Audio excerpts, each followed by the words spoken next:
বিষয়ে আপনারা দেখেছেন, সংবাদ সম্মেলন করেছেন, বিভিন্ন পত্রপত্রিকায় নিউজ এসেছে। কালকে রাত্রে একজন অ্যারেস্টও হয়েছে, তারই প্রতিবেদন আবারও আমরা আপনাদের মাঝে দেখাতে এসেছি এবং জানাতে এসেছি কি হচ্ছে মতলব উত্তরের নির্বাচনে। এই যে একটি গাড়ি আপনারা দেখতে পাচ্ছেন, এটি হলো আনারস প্রতীক নিয়ে যিনি নির্বাচন করছেন তিনি হলেন মুক্তার হোসেন, আলহাজ মুক্তার হোসেন গাজী।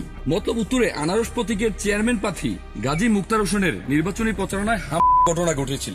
বিকেলে আনারসের প্রতীকের চেয়ারম্যান প্রার্থী নেতাকর্মীদের নিয়ে টেক্কারপুল বাজারে ভোট চাইতে আসলে হঠাৎ করে একদল লোক লাঠি ছোটা ও দেশীয় শস্ত্র নিয়ে আনারস প্রতীকের কর্মী সমর্থকদের উপর অতর্কিত করে।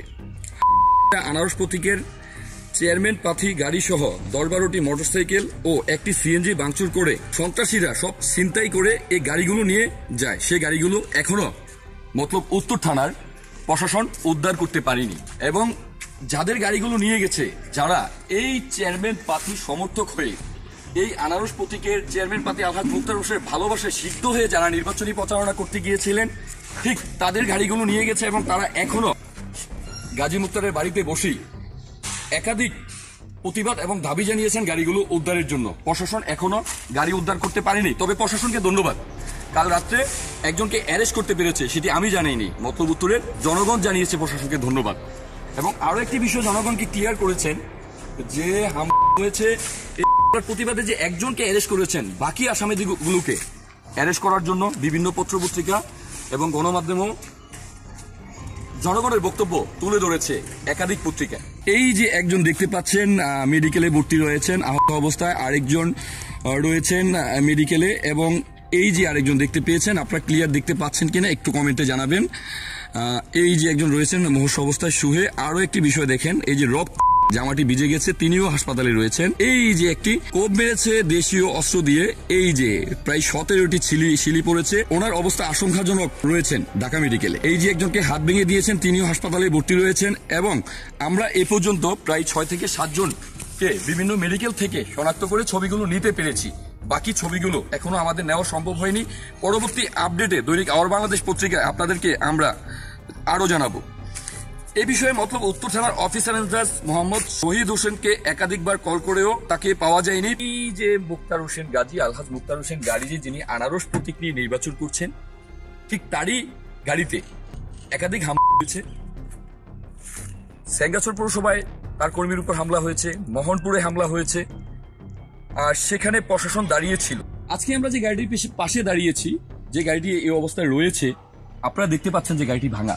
মাননীয় প্রধানমন্ত্রী বারবার নির্দেশনা দিয়েছেন নির্বাচন হবে সুষ্ঠু, কোনো প্রতীক থাকবে না দলে, জনগণের জন্য নির্বাচন, জনগণই দেবে ভোট।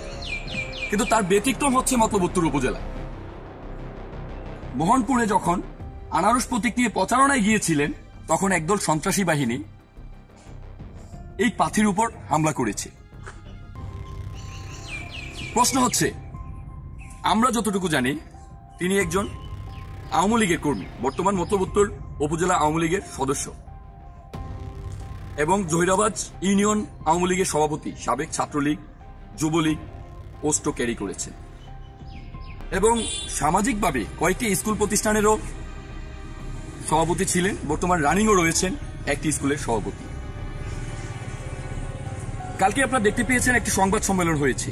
সেই সংবাদ সম্মেলনে তিনি উল্লেখ করেছেন যে কলাকান্দা ইউনিয়ন সভা চেয়ারম্যানের নেতৃত্বে গোড়া প্রতীকের সমর্থন নিয়ে এই হামলাটি করেছে।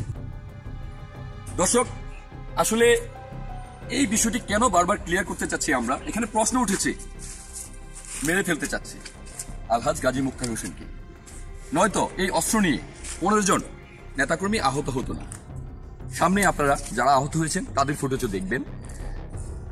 আসলে তিনি আরো একটি বিষয়ে আমাদেরকে বক্তব্যে তিনি জানিয়েছেন যে মতলব উত্তর থানার প্রশাসনকে তিনি ধন্যবাদ জানিয়েছেন, কারণ কালকে রাত্রে একজন অ্যারেস্ট করেছে এবং মানববন্ধনে একাধিক ব্যক্তি জানাচ্ছেন যে তাদেরকে, যারা বাহিরে রয়েছে, অতি দ্রুত আইনের আওতায় এনে মাননীয় প্রধানমন্ত্রীর কথা এবং জনগণকে ভোট দেওয়ার সুযোগ দিয়ে ডিজিটাল বাংলাদেশ যেভাবে গড়ে উঠছে, ঠিক সেভাবে যাতে আরো এগিয়ে যায়। তিনি আরো জানিয়েছেন তিনি নির্বাচন থেকে সরে দাঁড়াবেন না, তিনি বেঁচে থাকলে নির্বাচনের মাঠে থাকবেন।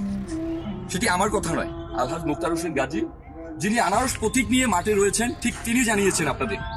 বিভিন্ন সংবাদ সম্মেলন, বিভিন্ন ইউনিয়নের প্রচারণায় বক্তব্যে তিনি জানিয়েছেন। আর সর্বশেষ তিনি আমাদের সংবাদ কর্মীদের জানিয়েছেন, যত কিছু হোক না কেন মতলববাসী আপনারা ভোট দিতে কেন্দ্রে যাবেন, সুষ্ঠু ভোট হবে, আর ভোট হবে ইভিএম এর মাধ্যমে। তিনি আরো একটি বিষয় আপনাদের ক্লিয়ার করেছেন, যে ভোটটি হবে সেই ভোটে আপনার ফিঙ্গারের পর নীল বাতি আসবে। প্রশ্ন হচ্ছে, শুধু কি গোড়া প্রতীকের সমর্থকরাই এই হামলা করছে, না এর পিছনে রয়েছে কোনো প্রভাবশালী মহল?